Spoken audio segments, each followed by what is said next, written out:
Next we have Mark Branson. Mark is the owner-manager of Branson Farms, a 1,200 hectare mixed farm in Stockport, 80 k's north of Adelaide.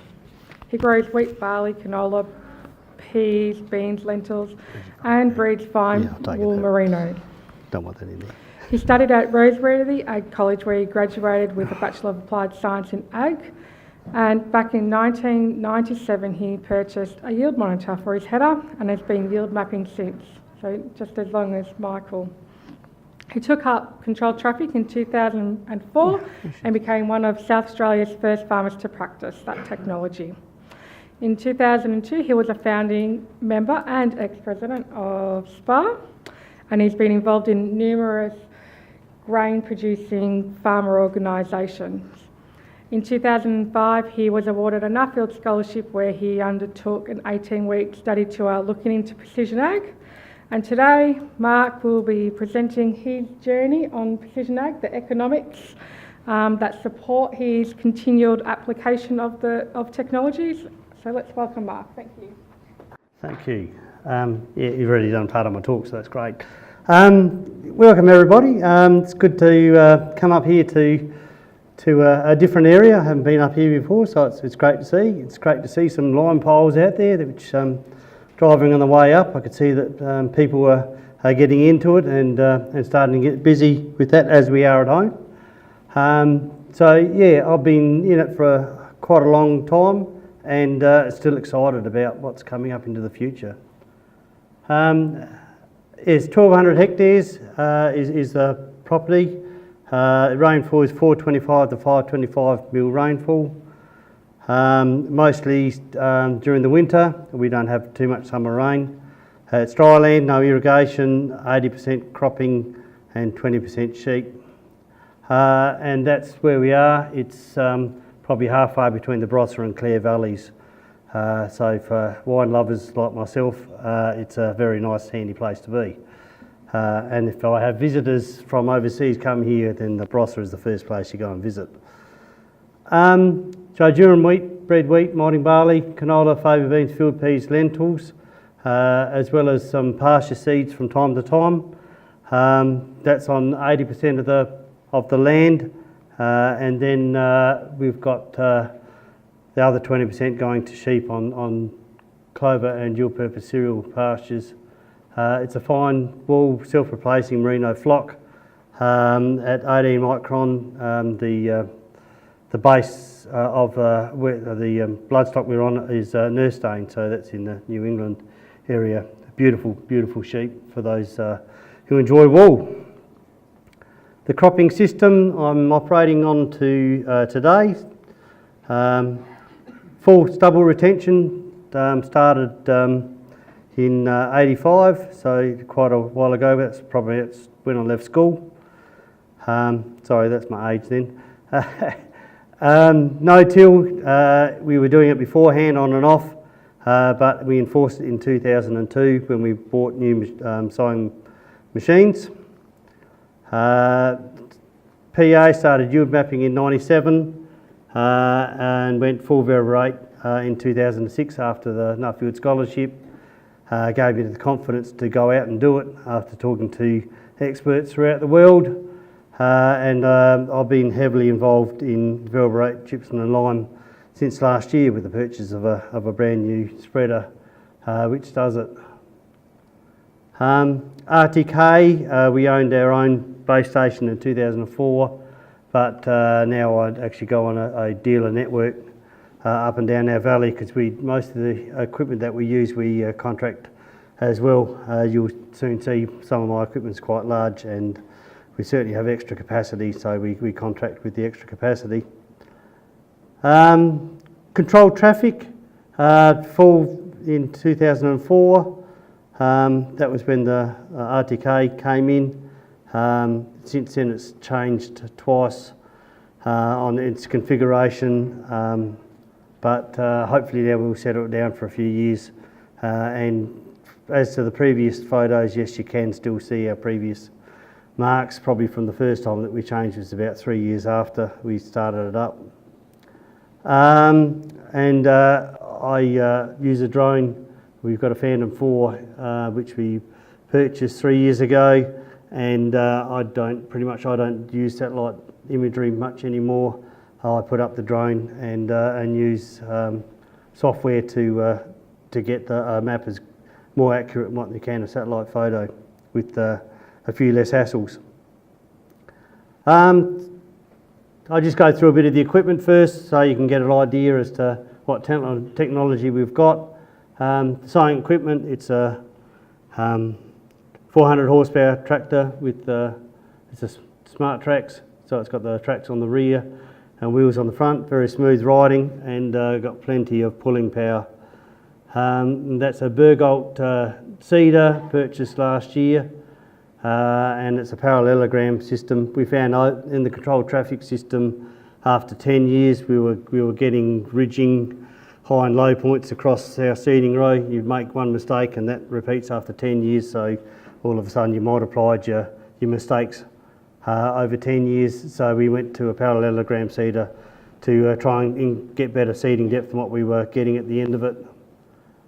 And then we've got a Velbrate box, 3-box system on behind, and so all three boxes can Velbrate. The Cedar bar has a aerial on it. I actually opened up my second GPS on the controller, so I've got a smart tracks behind on the seating on the tractor bar, in which I can move the tractor. The seating bar across and leave the tractor in the same place. And by doing that, then hopefully this year we'll be able to inter-row, which is vitally important to our stubble management system. I was able to do it manually before, but that involved moving the tractor. I want to leave the tractor where it's been for years, and I just want to move the bar over, and this system should be able to do it. And on a parallelogram seeder, they are prone to moving across, so by me physically pushing it over all the time, hopefully I'll be able to inter-row a lot better than what I would just by moving the bar over with the tractor. Spraying equipment is a nitro, probably a fair bit bigger than what we need, but I do go in and out of my crop a fair bit. I'm a fairly high input farmer, which involves a lot of going in and out on putting fungicides, herbicides and insecticides and the like, plant growth regulants, to try and get the best out of the crop. Likewise, that Velbrate, I did do Velbrate nitrogen with it at one stage, using UAN, but UAN's too expensive in comparison to urea. So I've actually moved back to urea and Velbrate there. Spreading equipment for urea is a Kuhn spreader on calm conditions, i.e. less than 10 k's, probably better less than 5 k's an hour winds. I can spread out to 40 metres, which does restrict when I can spread and how much I can spread. But when you get them set up properly, 3-point linkage with a tubulator and a truck that moves around, you can actually spread an awful lot in a hurry, and that is over to Velbrate, as well as auto width. It's amazing technology on these 3-point linkers, 3-point spreaders, linkage spreaders now that you're able to do. The harvester is just a New Holland. That's on a 40-foot front, and we're actually looking to trade that in on a 45-foot so I can put the header in the system as well. I sat on my hands for 10 years thinking that the header wasn't going to have a problem, but 2 years ago with that wet harvest, I only need one wet harvest in 10 to make you think that you should be running controlled traffic on your harvester as well. Generally in South Australia we have dry summers on hard clays, and generally you don't have an issue with your harvester in the system with compaction, but 1 in 10 years pretty much we do. And then we'll have to go and get that chaser bin in there as well, which might need a bit of modification to do so.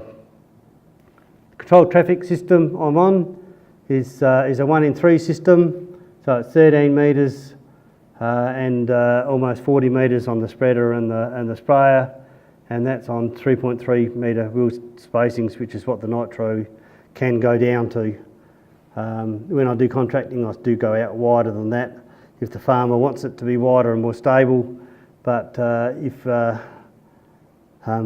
you go controlled traffic, if I'm setting them up for controlled traffic and using our equipment, which I have on a couple of farms, then we bring them back into 3.3 metres.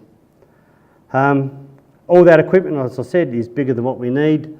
We do contract out, and I find a good selling point for me to do a reasonable amount of the work is I am controlled traffic, all my machines all match each other, and hence I can set his farm up as controlled traffic as well, and hence I get most of the work. So pretty much I'm running 3 farms off of the one set of machines, which certainly helps pay for the bills. Just need to be organised. Precision Ag's been in there for a long time now. I'm doing vertebrate nutrients, vertebrate seeds and vertebrate weed management. Has evolved over time, but starts off with a yield monitor. That's a bit of an extreme yield that I've got there.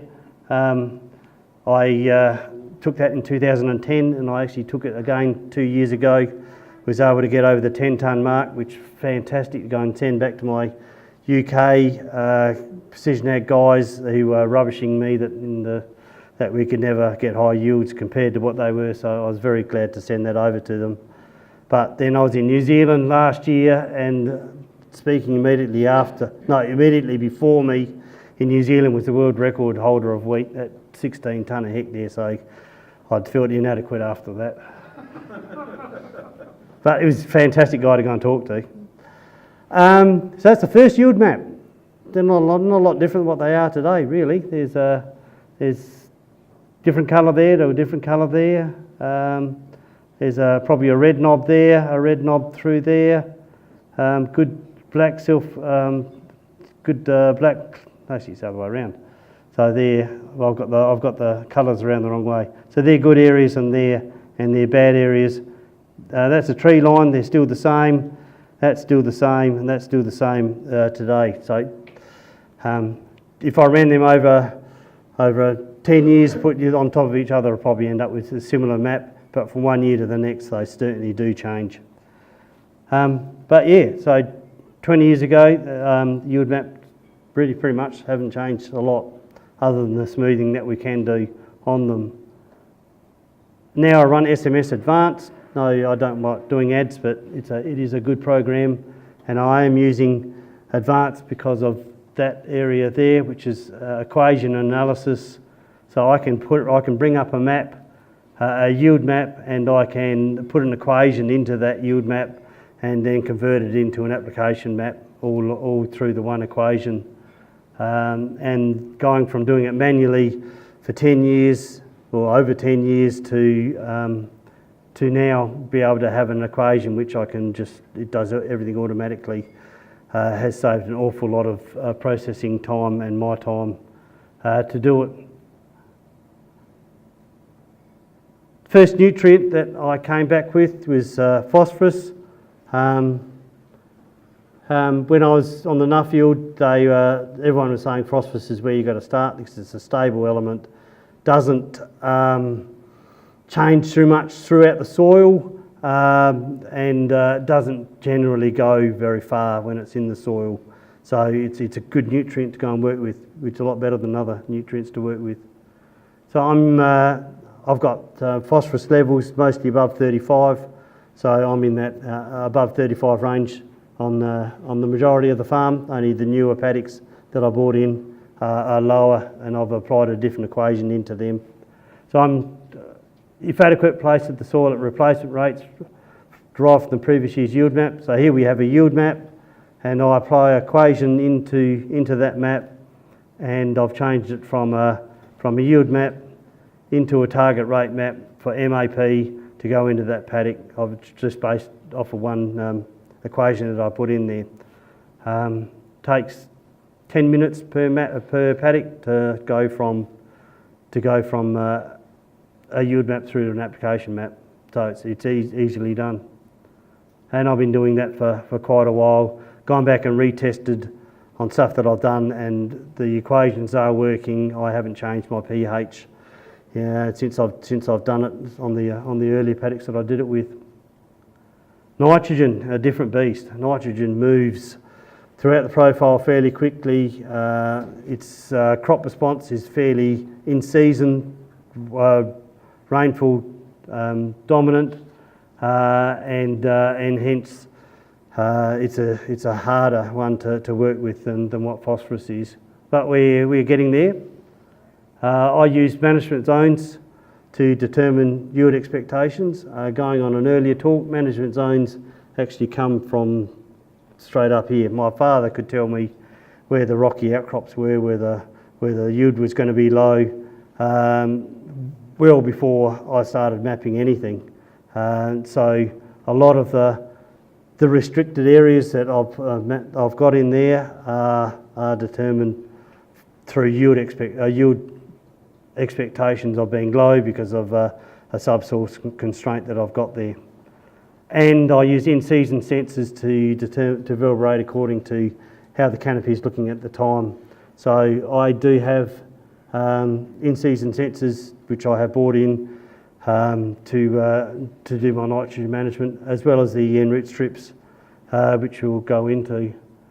If you've been in stubble retention controlled traffic, looking after your soil for a period of time, I have major trouble coming that my mineralisation in my soil is far in excess of what a calculator from CSIRO, from PIRSA, whatever, can tell me, and hence I was over applying for quite a few years, going off their calculators, and then realising, well, I've got too much on there, I can actually use less. So that is a major problem that I've come up with.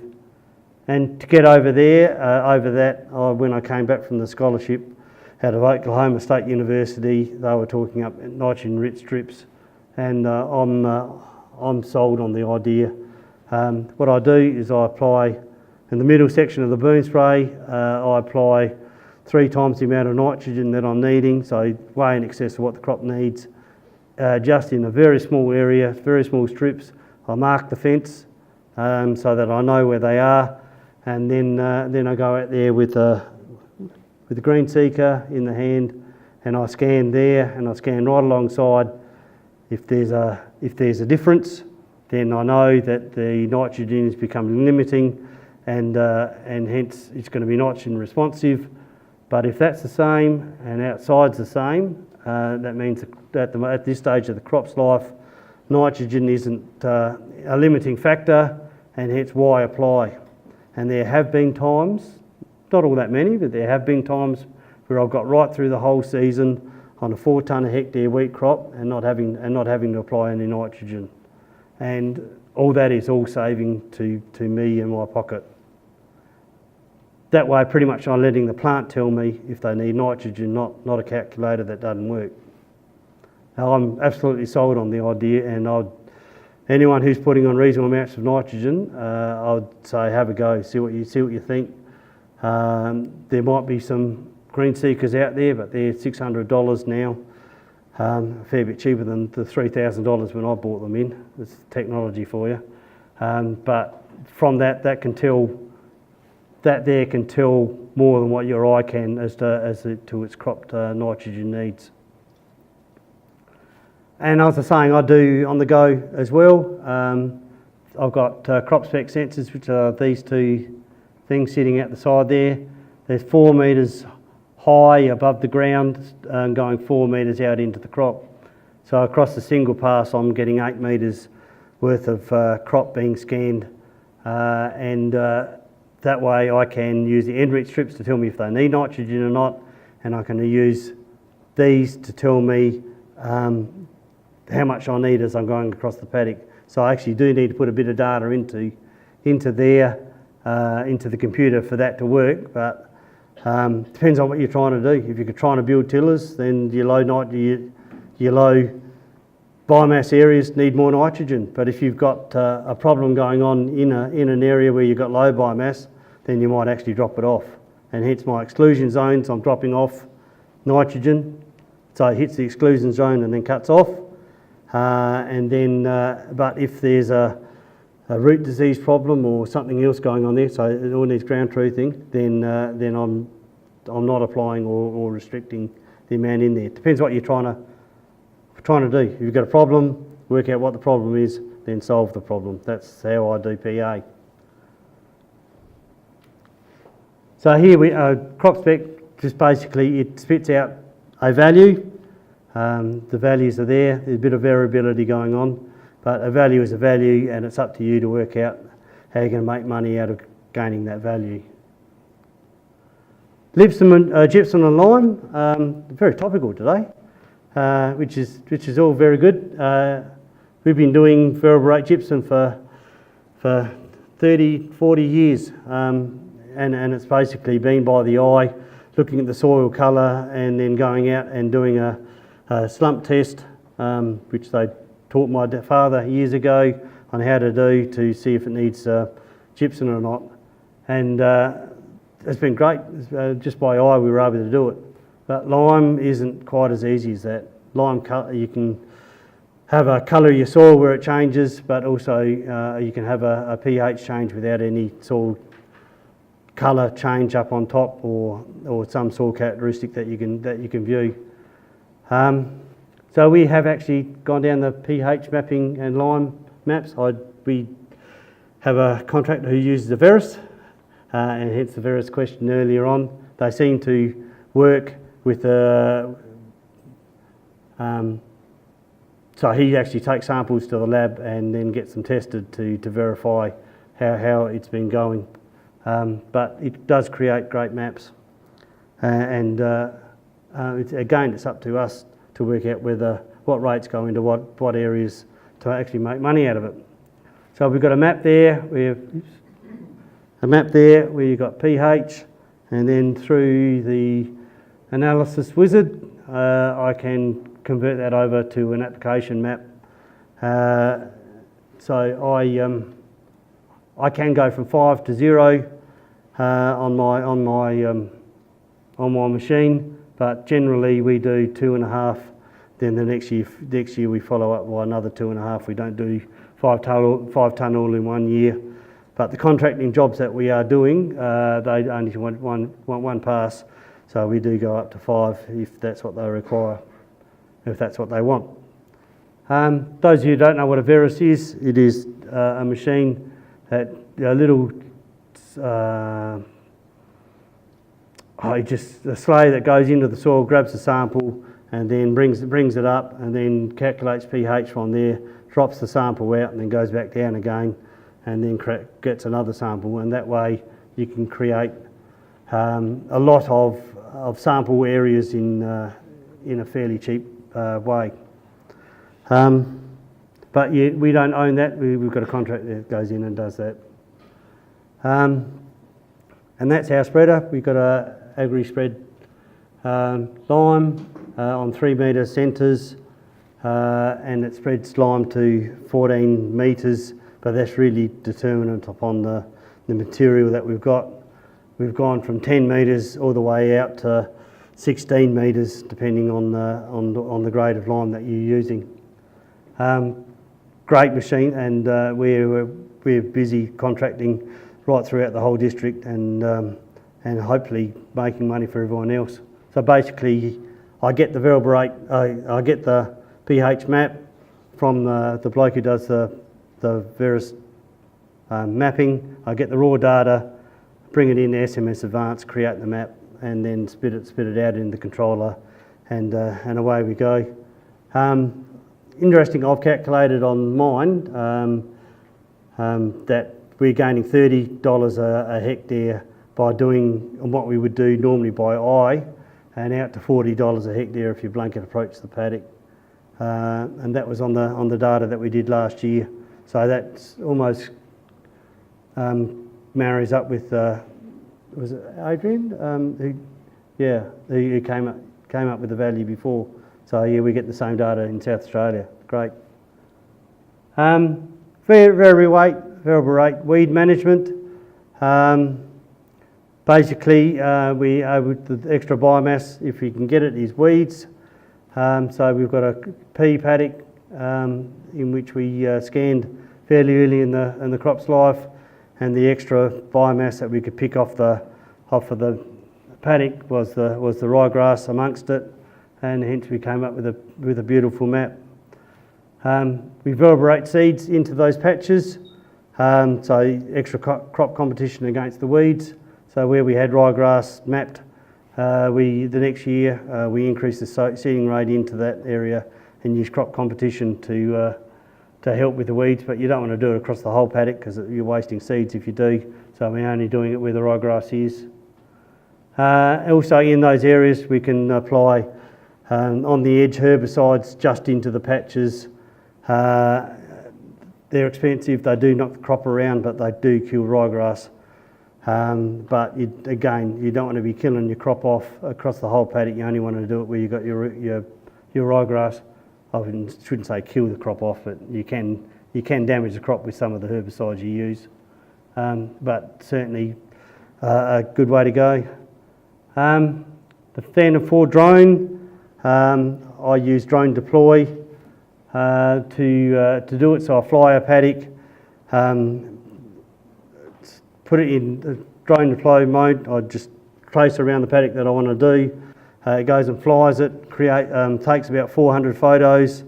Then I upload to the cloud, and then comes back a map like that, which has pixels down to 2 centimetres. So I can pick up individual plants from that map, and that's flying at 90 metres. So it's incredible technology. Takes 400 photos, takes a lot of data to upload and download, so you need pretty good internet to do it, but can be done. This was a paddock of herbicide resistant ryegrass and wild oats from last year. So I grabbed that photo or that image, drew around it, and then I got in a contractor to cut that for hay. So I actually cut that patch out, made hay out of it, and then stopped at setting seed, which is my number one aim on herbicide resistant weeds. Using PA, first thing to do, identify the variability that you've got. Everyone's got variability, that's nothing really new, but you can quantify it with a yield map or other means. Fix the problems that can be fixed, i.e. gypsum, lime, deep ripping if it's economical to do so. The sky's the limit. And then go reverberate in areas that you can't change economically. And that's pH, that's phosphorus, that's some nitrogen, some other things. Only use a PA tool if it can fix a problem. You need the problem first before you find the tool to fix it, not the other way around. Choose the right tool from the PA toolbox to fix a problem, and hence you find the problem, then you go into your PA toolbox and then work out what tool is going to economically fix that problem. PA toolbox is huge. That's only probably at least half of what you can get, but there are numerous things out there you can do. It's up to you to choose the right thing out of that toolbox to fix the problem and do it economically. The economics. Who came up with $70 a hectare? Yeah, it was you again. $70 a hectare is what you can get out of going down the PA line. Well, that's getting fairly close. That was done.